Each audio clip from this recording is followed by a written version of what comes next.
contact you one-on-one, what do you tell them? Because I know we've actually had talent that have tried to contact you and you're like, you need to go through an agent.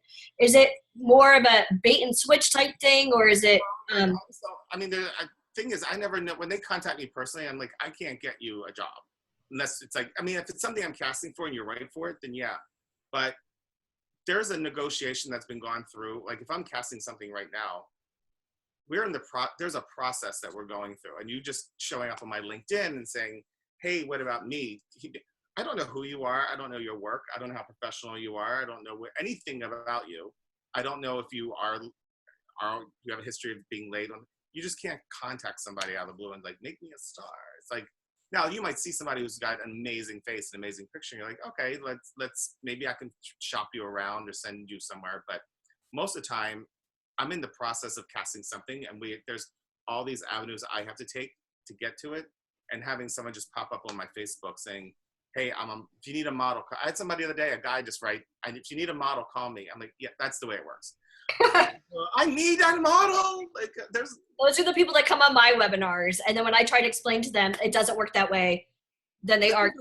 The thing is, the clients, they really, I mean, these big companies, there's liability, there's insurance. You don't want someone getting hurt. And if a model's with an agent, the agent's going to take care of them. They're going to protect them. They're protecting them because of vendor. Yep. There's also, they have lawyers. If something goes wrong, if they are misrepresented by the client, if it's not what you agreed on, if the contract's wrong, then you have protection. Now, for someone like me, like, what if the girl's late? And what if there's overtime? And also paying, like, we can't just send a check to, a check to nobody. Usually a company has to have a vendor set up.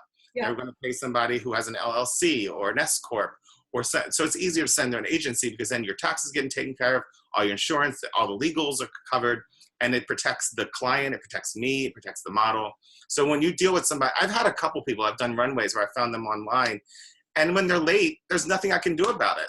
I have no legal, they've affected the whole show, and now I can't go back and sue one person for like ruining it. So it's usually the people, it's like there's a profession, you have to worry about being professional. So it's like, I feel like when you deal with somebody who has an agent, you feel a little protected, and you're not, you feel like you know where you stand, and you have someone to sue if you have to, or if someone who's, or if somebody walks off the set, what do you do? Now, the other thing is, like, these models, they start off and the agents know how to develop their career. They know where they're going. So say if you're starting off and you're building your book and you're editing your book, and then you go to, they start doing e-com. Now, a new girl, I don't know when you do e-com, I don't know if any of the people listening have done it, but you might be doing 50 to 80 shots a day. And that looks one after the other. And you have to know it's those videos. Yeah, you have to go everywhere. And some girls are more fluid and they know, and some are very just go right into pose. But you don't have time for blinky eyes and one eye closed and because every time they look at the monitor and they go, oh, her eye was shut, or oh, can you do that again? And oh, can you look again? You're wasting time. They have to get 80 shots in that day because you're going to do it again the next day. So when you're dealing with models who are new and they don't have and usually the e-com is usually girls who have been in it for 3 years and they go up to e-com, and then you can do all those, and that's where you really learn your skill. Then those girls move on to, I remember Ashley Graham. Ashley Graham used to do our Old Navy e-com, and now look at her. Like, she's one of the top, most influential women in the world. Yeah.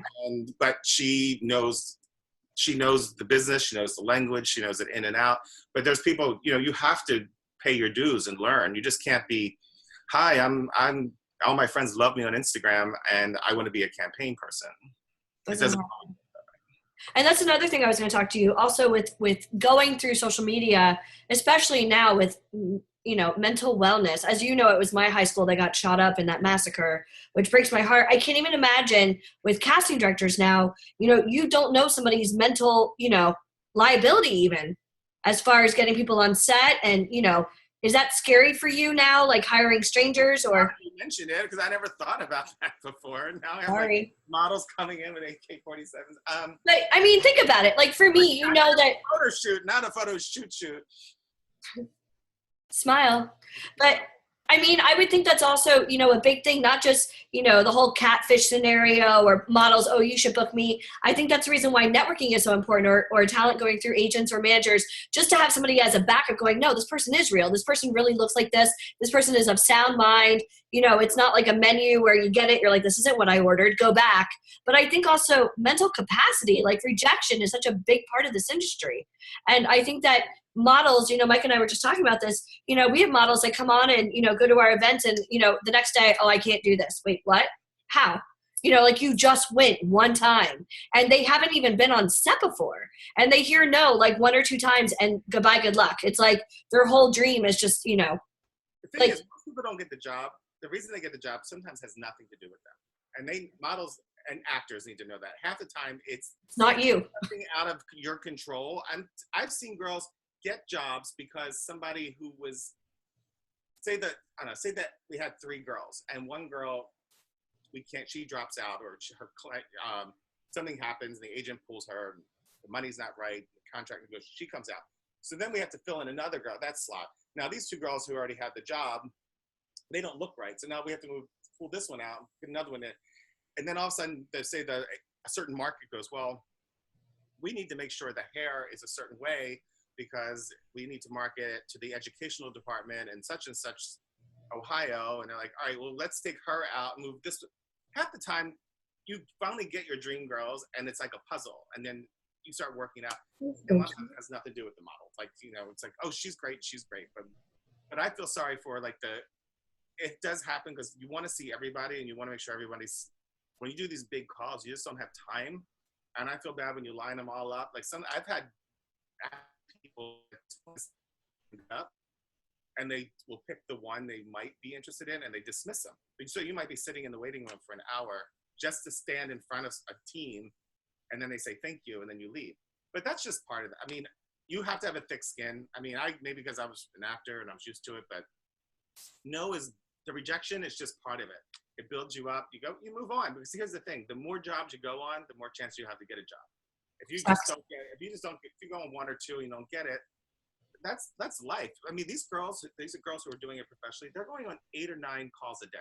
They're running all around the city. That's their job. They're not a barista. They're not a waitress. They're not. This is their job. They're running from job to job. They're doing fittings. They might get up to the day where they're fitting, and all of a sudden, something's not working, or the client couldn't get the right shoe in, and they're not the right size for the new shoe, and then they have to. There's a lot of reasons rejections happen, but it's all par for the course. You have to go for it. You just have to be strong and just think it's not me, and the next one I'll kill it, and I'm still fabulous, and keep yourself being confident because we're not saving lives, and at the end of the day, if you don't get this job, the odds are it wasn't meant to be, but you'll get something else, and just got to be positive and believe in yourself because there's so many cooks in the kitchen and everybody has an opinion and not everyone's agreeing, and that's the other reason why somebody might not get picked. Not everyone agrees on somebody, but there might be somebody from the top saying, nope, I don't agree with any of you, I want her. Yeah, for sure. And I noticed on a lot of the big castings, even some of yours, it says local only. I don't think people understand, like when you live in Maryland or you live in Kansas and people think that they're just going to like become a star, like you just said, you may go on 8 or 9 castings. That means you're not even getting paid. So if you're a day-to-day or a single mommy and, you have to live paycheck to paycheck, it's really difficult, I think, for people to understand. You got to have money to make money. You have to be financially stable, to be able to afford, especially if you're coming from Philly or Maryland, anywhere in the tri-state area, to get to New York, to possibly get booked and then maybe go back the next day for a callback. And then maybe there's a fitting, or maybe, even the runway shows, they don't pay the models very much. But it's those drop in the buckets that really get them to propel their career. And I find even for us, we've had talent. We had a beautiful girl, 16 years old.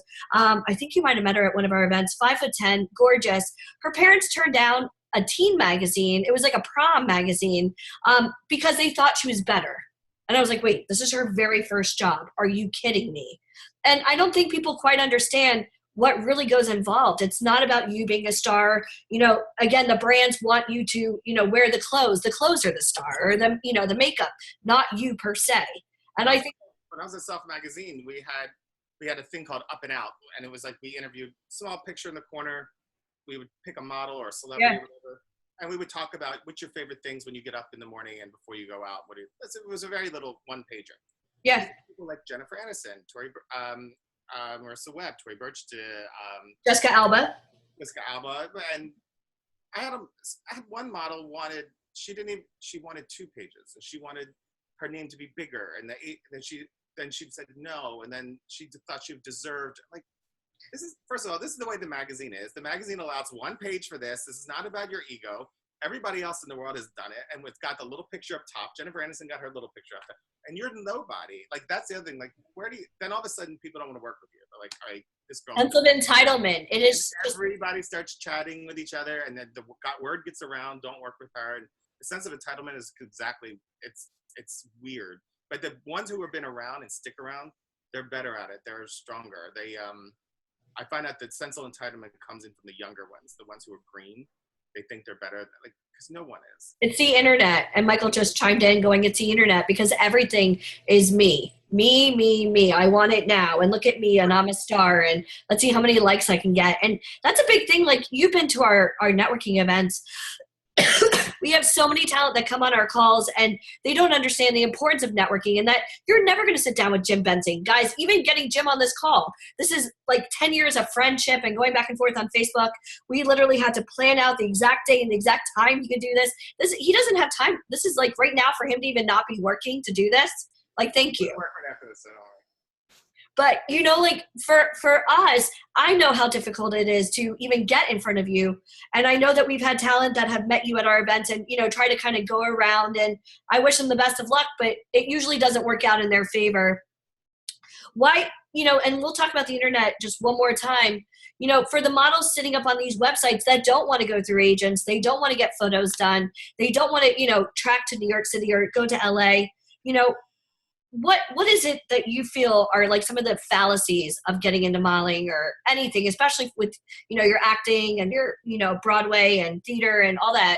You know, what are some of the biggest misconceptions? And I think people think that maybe if I spend money, or if I go to Barbizon and, you know, I spend $3,000 to learn how to walk like a model, like, God damn, I'm gonna be a model, you know? And yeah, well, one, I don't think you should like be giving money to like if an agency. So if an agency hires you and if they want you, they'll take you, and they will dock you. It's usually how it works is you come into an agency, they like you.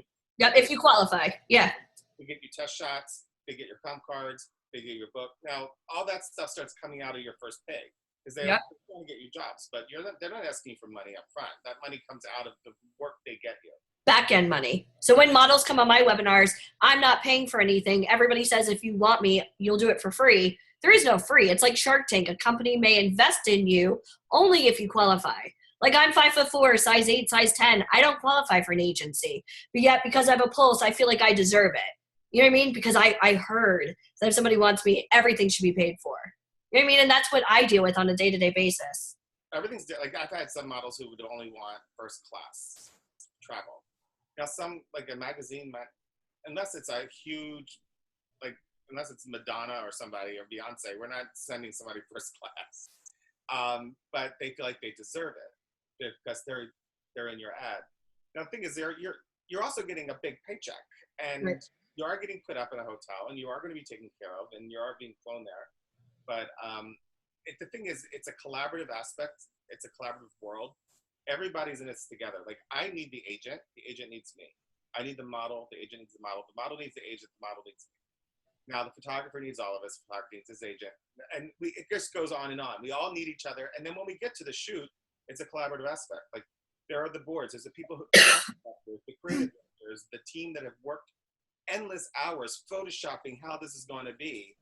And then to have a model come on and say, oh, I don't do that, or I don't wear that, or I don't like this. What if I do that? No, you're supposed to be, you're supposed to do what they want. You're supposed to be versatile. You're supposed to be approachable. You're supposed to be accessible. And the fact that just do what you're supposed to do. Like, don't say you're complaining about everything. Like, that's ridiculous. But I think most of the thing, they think they're the star, and they're not just one. They're just not one spoke in the wheel. They're just one spoke in the wheel because everybody's doing something. The makeup has got it. The makeup artist has a huge role. People don't realize, oh, there's a whole world that will follow this shoot for the makeup purpose or the hair. There's hair design. There's like say you're doing a company like Redken or Pureology or L'Oreal, whatever. There's a whole educational team and a research and development team that have designed, who determined what this hair is going to be for this shoot. And Yep. then I will negotiate it with the agent, with the model, what we're going to do, what you're willing with, and all that is contracted. But then they come on set and say, no, I'm not doing it now. Like there's like so much legalities to it. I just feel like some of the newer models feel like there's a sense of entitlement, like you said, and they feel like they're the star. But you have to realize everything that's going on in that shoot is costing a lot of money, and there's 1,000 purposes for that shoot. It's not just putting a pretty picture out. There's marketing aspects. There's educational aspects. There's they want to get money. They want to get people in the stores. There's the online presence. There's the social media. How does somebody who's new get through this learning curve? So how would somebody that's new get through this learning curve? Like before they go to Like school, if they wouldn't know. Like if it weren't for this call, like how would they even know that? Because I find that a lot of people come to me and they think it's, like cheerleader smile. And I'm like, that's not modeling. The whole like, yeah. That's my 5-year-old niece. Smile, with the head to the side. That's Chloe. Or they walk down the runway and they see it on TV and they and they do that long pose. Yeah, for sure. Because if you watch the regular runways, that doesn't happen. Yeah. And usually I can tell that when I'm auditioning somebody and I say it to them, don't give me a horsey walk, just strong, confident, long strides, soft turn, do not stop, soft turn, come back. And then they all do this like super hip, and they get there and they pose. And it's like another pose. This is their moment. I'm like, come on, this is not. But I think learning that homework. If you're really serious about it, you should be looking at all the magazines, reading the mastheads, who does what, who are the top photographers, the top directors, look their books, watch the runway shows online, see how they are walking down. But once you practice at home, practice in front of a camera, in front of a mirror, whatever you need to do, practice your looks. But I think you have to do a lot of research on your own to know, if this is something you really want to do. It's like in any business, like whatever you want to do, you would practice and rehearse and do, educate yourself. Fake it till you make it. Now, here's a question. When you have a casting, let's just say, and I'm sure you get this all the time, you have people in the lobby chewing gum, bringing food, cell phones, having conversations, FaceTiming. What are your first thoughts of these people? Are you okay with it? I'm okay. I'm going to be honest with you. If they can occupy themselves and not feel bored at the casting, that takes a little pressure off me. I hate when people wait. I hate making people wait. I think that, it's going to happen. I always try to schedule models like every 15 minutes. I like put them on roll so there's not a huge wait.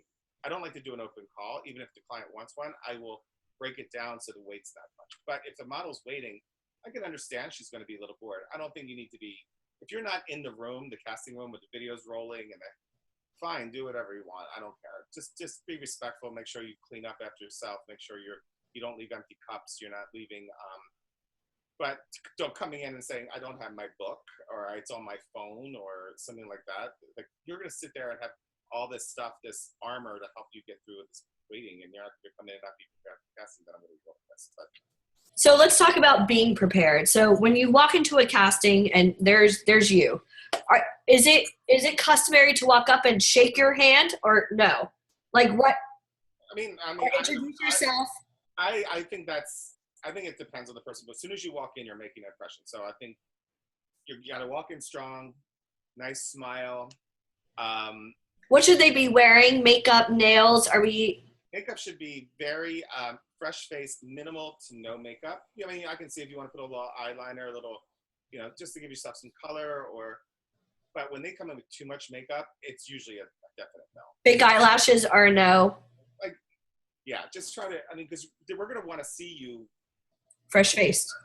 You're the palette that we're going to work with, so we want to see how you are. We don't want to see the big eyelashes, tons of makeup. A lot of theater people, no offense to theater people, they come into the casting and they are usually like a clown. I'm like, girl, you got to tone this down. Like it's burlesque. It's not theater makeup. They're like it's caked on, and then you can see the pimples popping through, and you're like going. It's like just be fresh. Just like come in how you are. because we just want to see the natural beauty of the person, And And what should they wear? Like, are they wearing? I always say you should always have a hair tie to put your hair up and down, because they're going to ask you, because a lot of times they want to see the neck, the clavicle, the shoulders. They want to see, your profile. When you turn, you don't want, if you have a lot of hair, which is great, because some girls, hair companies love a lot of hair, but they're going to also want to see how your profile is. So have a hair tie to always bring it up, put it in a high pony. I say basic outfit would be a black tank top and your best dress jeans, like a tight jean. You can wear always have high heels with you. They say you want to see how you stand, how you pose. You're probably going to be posing in high heels anyway. See how you also have a different confidence when you're in heels than you do when you're in like some kind of boot. And if they ask you if you're doing a runway show, they're going to ask you to walk. And then if you don't have heels, then they probably will ask you just to go home. But yeah, I think you should have your book. I don't care if the book's on an iPad. But don't come in and say it's on my phone somewhere, and then I have to get it unlocked, and I'm sorry, and then you got texts going through. Time kills all deals. Let's go. He's busy. Yeah. You have your book ready, open, unlocked, and I would say have it downloaded onto an app of some sort, so you have it ready, and you have to say if you're at a place that they don't have Wi-Fi, and I've heard every excuse, or have something to leave behind. I know comp cards are very expensive. I don't know if you girls know, but the agencies charge you like $3 a comp card. So I try not to take them. I take them just for I don't try to take too many, but I'll take one. But I would make sure you have something to leave behind. And with their books, how many images are you looking for? Are you just looking for, because I know I always get models and it looks the same exact, like that Kim Kardashian, too sexy, and it's like 5 different outfits, same exact face. I'm like, yeah, that's usually a sense of someone who's new. Like they've got a couple test shots and you can tell it's the same photographer, and then sometimes they try to trick you, one black and white, one color, and you're like, no, I see that. But you want to do, I think I'm looking for diversity. Are there pictures where you are a little more commercial? Are there pictures where you're fashionable? Are there pictures where you're approachable? Are there pictures where you're serious? If you have an agent, your agent will help you edit it, but it should be well edited. The best picture should be at the very front. The first couple pictures, sometimes people don't go to the rest of the book. They look at the first 3, they have an idea. If you're in the same pose, if that's your look, and you're like, everyone says, look, I look good when I look to the left, and that's how you're looking in every picture, that's a problem. So you should make sure you have at least a profile in there somewhere where you're like, we can see your profile. You have one where your teeth are showing, like smiling, but you should have one where you can see a full body.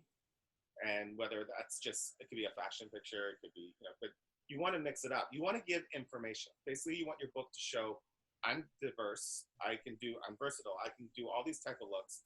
And your book should show as much information as possible, like how much that you can do. Like I can do high fashion, I can do beauty. I can, like if you have a great beauty close up and you make that a page.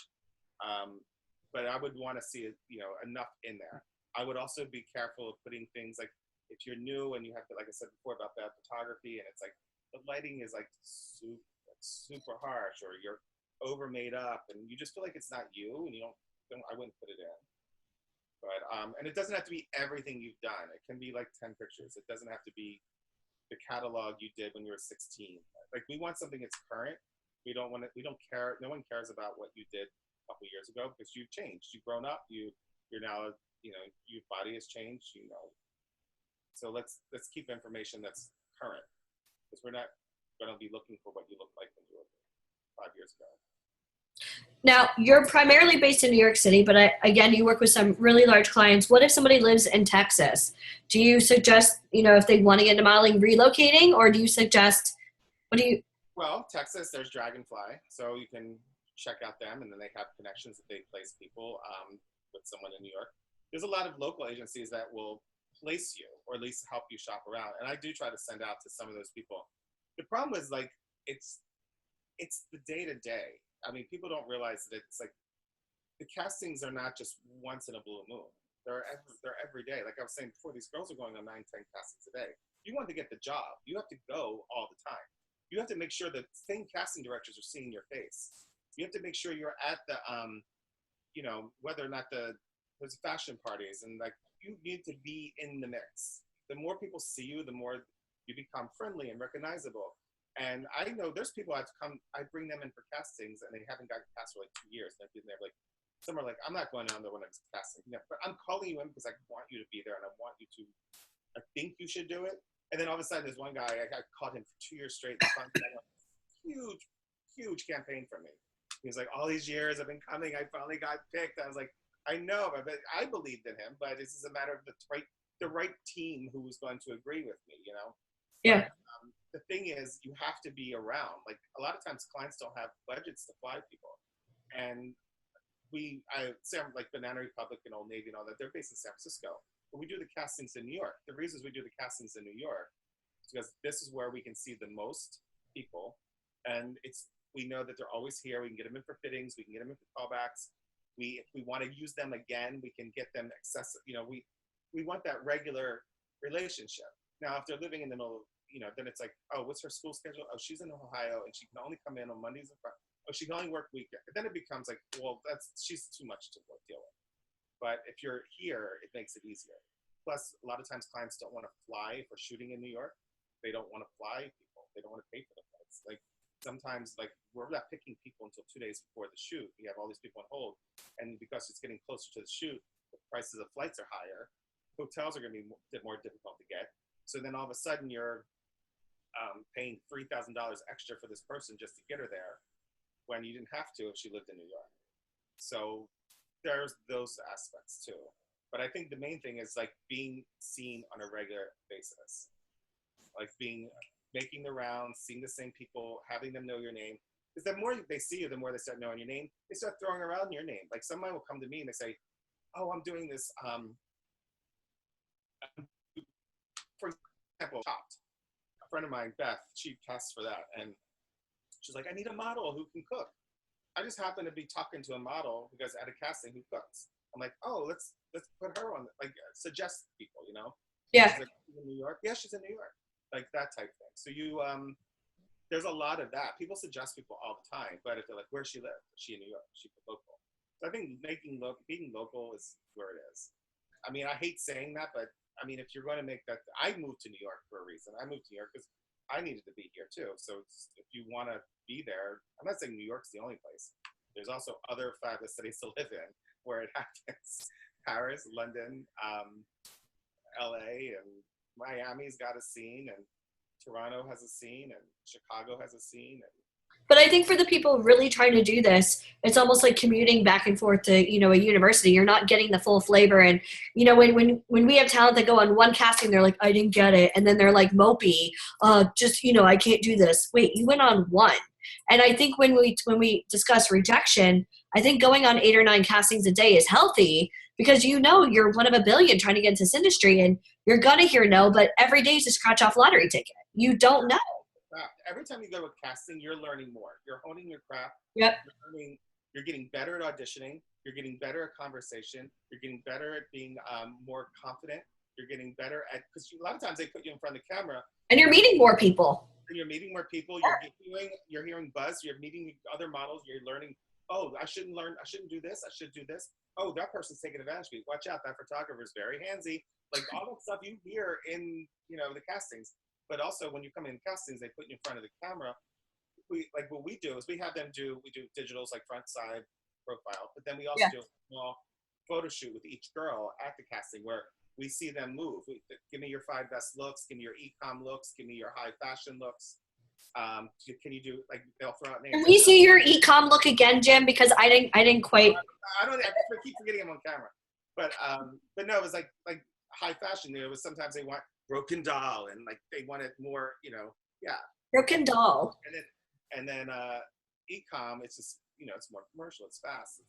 But we want to see you do all that. So, but the more you go in castings, the more chances you get to get better at that and get better at hearing different photographers talk to you, different clients talk to you. And the thing is, we had a girl for Friday, came in for a casting. And the client didn't like her, but there was somebody in the room who said, you know, can I have her card? I'm casting XY, I can't say it's a big brand, but we're casting XYZ coming up. I think she's really fabulous for this. He took her card. And he asked me, he's like, can you think when we start casting, you can help me work on this? Now, you don't know, just because she left, she thinks she didn't get the job. Agent thinks she didn't get the job. But now, thing is, she's probably going to get a bigger job somewhere down the line because she came in, was still fabulous, but she wasn't right for this particular thing. Doesn't mean she wasn't right for something else. So but the more you're there, that stuff happens. I'm always getting somebody, there's a last minute, like, and I know that it's a girl who's always reliable and trustworthy. I'm like, oh my God, you got to try so-and-so. Or we did a thing for D Squared recently and they called me out of the blue and they wanted like, and it was like, I was able to just like get girls to them like super fast and girls that I knew I could trust and that were going to turn it out. And, because I've seen them day in and day out. I see what they can do. And that's a big thing when you say girls you could trust. I mean, for us, I have to get my work 2 weeks notice. I'm like, the casting's tomorrow. Like, why are you even wasting my time? You know what I mean? Well, that's the other thing with these small agencies that are non-exclusive is that I'll send out the casting. Like the models when you're with a professional agency, you get a sheet the night before and it's scheduled for the next day. Sometimes these models don't know what their day is the next day. They might be, tomorrow you're in San Francisco shooting. You have a fitting in the morning, then you have a flight. Or tomorrow you have to go to this casting, a fitting, and then you have to go to this PR event, and then you have to go to this party. So make sure you go home, and then you have a spell out. So every night that comes through, the model knows her schedule is day. Now, when I put out for my castings, a lot of times I'll hear from these lower end agencies are like, well, she has to check, like you said, have to check with her boss. She has to check with her school schedule. I'm not looking for those I'm looking for, like, when I talk to an agent, the agent goes, she'll be there. There's none of this. Oh, let me call her and see what she says. No, you're the agent. You're telling her to be there. That's what I'm expecting. I'm expecting that I'm dealing with you. You're going to get the girl there. I don't want to hear, I have to talk to her and see what this says. And, I'm like, why are we playing phone call with 3 different people now? It's a red flag. So if it was a legitimate agency, there wouldn't be this whole, let me call the girl. Because then you should just, like, a professional model is like, she gets her called, and you have to be ready because you don't know what's on that call sheet the night before, and you're going to be out partying, and you've got bags in your eyes, and all of a sudden you get your Close up. Yeah. You have to be up at 5 a.m., and you got to look fresh. Like, Lemaire, fresh-faced. You don't want to have somebody with, like, bags. I mean, their cream's good, but. I'm all for, like, having a good time, but you just, like, when you're a model, it's your business. You're your own industry, and you want to protect that. So you want to make sure you are healthy and you get your sleep and you're living a good life. I mean, this is not the 90s. It's not heroin chic anymore. We're not looking for, no one's in trouble. The girls who were trouble and causing trouble, that days are over. Now it's all about, especially look how many brands are doing athletic wear, whether it's Athleta or Tory Burch or everybody, J. Crew, everybody's got an athletic brand. Under Armour's huge. Everyone's working out. I say you have to protect yourself. You have to make sure you're getting your sleep, you're drinking your water, protecting your body, not talking crap to people, being a good person. Not going and getting late night tattoos or changing your hair color unannounced. Yeah, and like if you were with an agency, like I had if you're going to get a haircut, you should talk to your agency. If you're going to do a major change, you should talk to somebody first to let them know. Because you might be on hold for something, and they might be holding you because, oh, look, I need a girl with long, gorgeous dreads. And she's like, oh, tomorrow, guess what? I'm cutting it all off. And then she comes to the casting like, where's the dreads? Where's the dreads? Let me ask you a question. I know we were talking about the internet kind of, transforming the industry now. What about the Me Too movement? And I hate to touch on that, no pun intended, but do you feel like as a casting director, I mean, are there new protocols in place? And I think there's amazing work being done. I don't know if you know who Sarah Ziff is and the Model Alliance. If you don't follow her, check her out on Instagram. She's been doing amazing work in Congress. She's been doing this for years, trying to protect the models, trying to protect them. This is the only industry that's not unionized. So you might not get, like you go, if a SAG actor goes on set, he's getting a break 15 minutes on the hour. He has to make a certain rate just for showing up. He has insurance. This doesn't happen in the modeling world. There's a lot of, it's almost like the wild, wild west a little bit, and you can be taken advantage of. And that's where I think you have to really, talk. If you had an agent would protect you. An agent can, not all agents are, there's some agents who've done bad things. I'm not saying that, but legally, say if you you have a contract, you worked 8 hours that day, but the client's like, no, we're keeping you 2 more hours. Are you getting time and a half for every hour after that? Was that worked out in the contract? That should be known too. And there were no child labor laws too with modeling. So children could be on set all day until they just implemented that. I've done kids, but we've always only allowed them I think we do them for like a half hour. And they don't get the money, the model, but they might be in the same campaign, but they don't get the same amount of money. But do your research, like I said, on photographers, and if you feel uncomfortable, you should always state something. I've always felt like, I always tell my assistants, and this is way before any of this was going on, I was like, everyone should be treated with respect. Everyone should be treated like a person. I don't want to hear any, sassy talk to the talent, because I want them there. I want them to feel comfortable. I want them to feel their best. I want them to do their best. I don't want to see, you didn't bring your shoes. You didn't bring, don't yell at them. It's going to, they might not get the job, but let's make them feel like they're important when they're there. So I don't think, there are people out there, I've seen it. I've seen people who treat people horribly.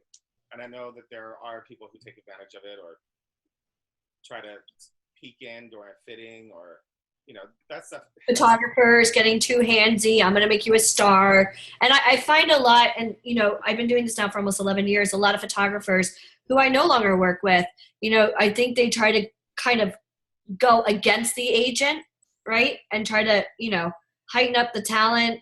Again, no pun intended on that one, play on words. But I feel like sometimes the photographers try to almost, they get a weird bond with the model. Does that make sense? The business, there's a familiarity to the business where everyone feels like they know everyone.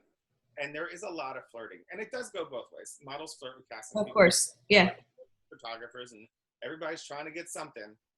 But sometimes people read it and they think, oh,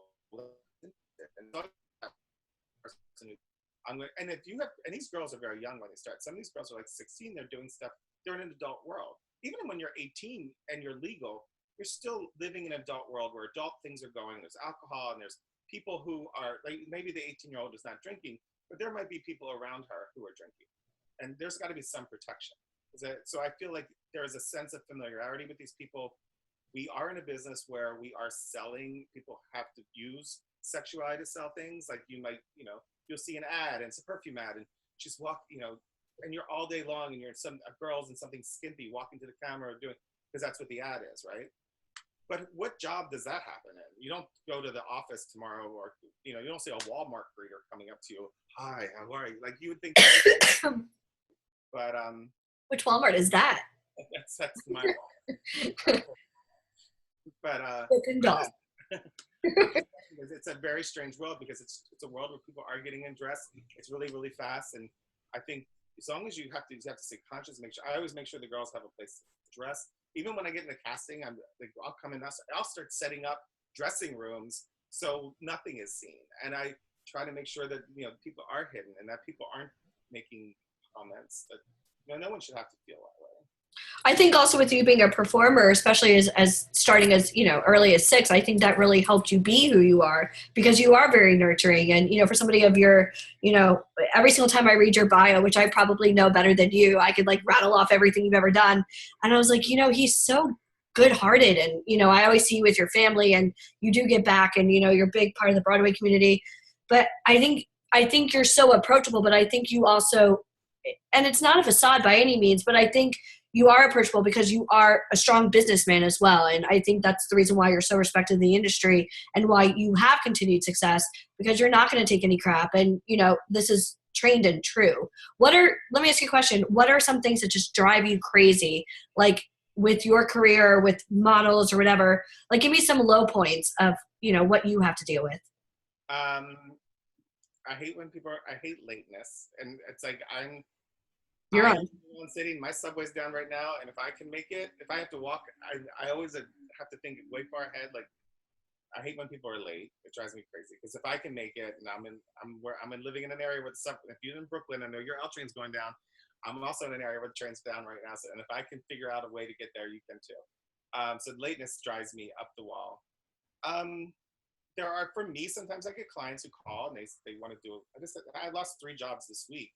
Someone put me on hold, like it's going to be money, and I block off a chunk of time, and I put people on hold, I put a photographer on hold, I put a videographer on hold. I have my assistants all ready to go. And then you get a call and they say, oh, we're postponing this, or we don't have the budget there right now. And then all of a sudden it's like, that doesn't happen. So for me, it's like the acting world all over again. I'm always searching for work. It's not like it's not 2017 sucked for me. It was like one of the worst. I had like a great 15, 16 years. Like every year just got better, better, better, better.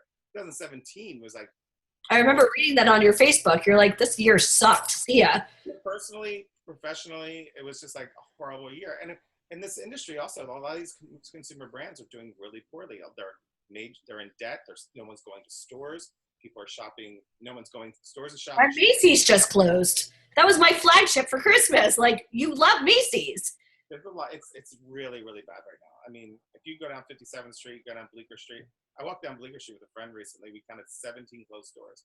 I used to be like 3 Marc Jacobs, a Burberry, like it's just really bad right now. People don't have the money. And people like me, like casting directors there used to be like casting companies, then it was like casting directors individually. Now they want casting and producing. They want you to not just find the model, but find the photographer, find the hair, find the makeup.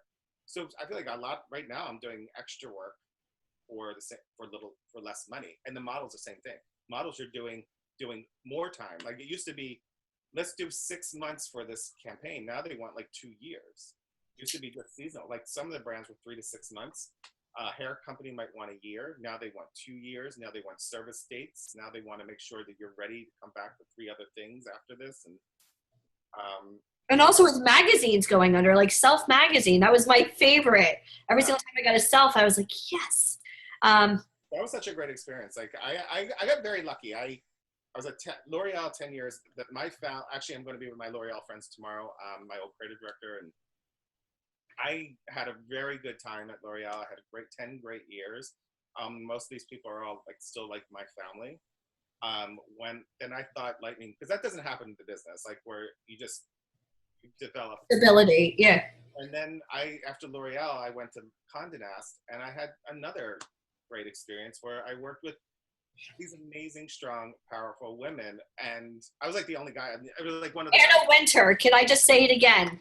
But it's like I was very lucky. I walked into another world where like my editor-in-chief was awesome, my entertainment director awesome, my fashion director awesome, our fitness editor awesome. Actually, our fitness editor is now the editor-in-chief at Women's Health. So it's like all these things like come like there's people that if you do a good job, they'll call you back. Same for model, same for me. I'm working with Lemaire because of one of somebody I worked with at Condé Nast. I got like I said, I got L'Oreal because I was nice to that guy I sat next to. I became a casting director because I was nice to the casting director who I met that day. Everything is like people. If you're nice and you do your job and you work hard, people they'll want to work with you. And if that's like I've been on castings where the model might not be great, but she's so good to work with. And they're like, they put her in. But she's so good. She's not going to give us attitude. She's not going to. And I've had some where I have clients come and they say, don't go up. Like even the agents, like just to give you a heads up, it's a little difficult. And then I'd rather not have the drama. I'd rather just let's have a good. Because you're on set for a long time. Sometimes you're on set like all day, all night. It's tiring when you're in one room without windows and flashes are going off. You get a little loopy. You're eating the same food over and over again. It's like. It's very tired. People think I'm on set. It's exhausting. A lot of time you're sitting around in robes, waiting for something, waiting for lights to be set up, waiting for the unglamorous, glamorous life. Yeah, you need to have a book about it. It's like you're sitting there going, I'm gonna lose my mind. I hope not. I hope not at all. Well, Jim, thank you so much for being on. And really quick, just in closing, I know you've been to our events in the past. Why do you feel like it's so important for somebody of your level to give back and to really answer these questions? And again, I appreciate you doing this for us today. Like I said, what goes around comes around, but I think that everybody deserves to have a chance. And I don't know. I mean, I don't even think of it as a giving back. It's just that I want to help. And I think that if I can give some either hope or a little tidbit, then great. But I think you need to, like I said, you should be doing research. You should use tools. Like you give these people all these tools. Yeah. And for the models, they should be going out and finding these things themselves too. But I don't know. I like working with people. I think I've met so many amazing. I've worked with so many models who become like family to me at this point, where I forget that where we met. I had dinner at Chinese New Year's the other night with a friend of mine. I was like, like a top model, like one of the top models in the world. And I'm like, forgot that we were even like in the same industry, because you forget, because it just becomes, you work with these people, and when you are, like I said, you're on set and you're in the tight quarters, and you start talking about everything. You're sitting around and you're bored half the day, and you're talking about your family, you're talking about this. Everybody becomes very close. So it's a great industry to be in, because you get to travel, you meet great and amazing people, and you get cultured, you taste great food, you meet people from all around the world of every different culture. You're not living in one world where everybody looks the same as you. You get to create things and play make-believe and dress up and make pretty things, and that's a great thing to do. So go do it. Yeah. I always joke around, my Facebook leads a better life than I do. You know what I mean? It's just, I know that you work so hard, and thank you so much for being on. I hope to see you at one of you guys can see my phone running. Working from home today. And that's, as far as the internet for us, like we used to do these huge open calls at our office out of Philly or in New York. And now this is kind of cool that we could do these Zoom calls, or I even do open calls with talent from all over the world now. So every single time you send me a casting, we now have our Ignite certified partners going out there looking for people. Of course, if you're looking just in New York, it's going to, we have scouts now all over the country. But thank you so much for being on, Jim. Thanks, guys. Thanks for listening. Thanks. Oh yeah, and Mike and I wanted to talk to you about maybe coming out to Hollywood with us for June. I actually might be there in June too. So let me know. All right, so we'll talk about it. I have a couple things going on in June, but I would love to. Yeah, perfect. All right, Well, bye, ladies. And I don't know who's up in that corner or peeking around the corner. I got Denise, I got Gloria, I got Fatu, I got Gloria, I got Lauren. And again, a lot of people are going to watch us on replay. And I'm sure a lot of people will still try to contact you on their own and just say, go through me, because I know them. That's it. Okay. All right, cool. Thank you, Jim. Bye. Bye, guys.